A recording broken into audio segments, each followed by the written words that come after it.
अरे madam, Sunny Leone Zoom TV पे आ रही हैं और इतना ड्रेस पहनी है और मेरा 3 साल का बच्चा देख रहा है, लो लो लो लो डोलो डोलो, तो बहुत मजा आ रहा है। लेकिन हमारा भोजपुरी लहंगे में सूट हो रहा है तो आपको बहुत गंदा लग रहा है। अरे भाई, अश्लीलता भोजपुरी।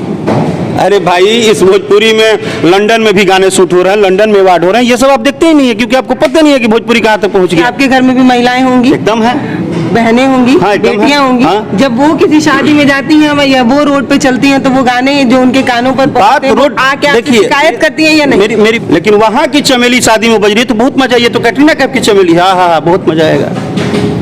अब आप लहंगा खाली लहंगा कपार में बैठा ली हैं, अब वहीं लहंगा शाहरुख खान उड़ाएंगे तो आप कहेंगे क्या क्या उड़ाए हैं, वाह गजब उड़ाए हैं। आप खाली गूगल पे वो पढ़े हैं जो किसी ने पोस्ट कर दिया, राकेश मिश्रा ने गाना गाया विवाद।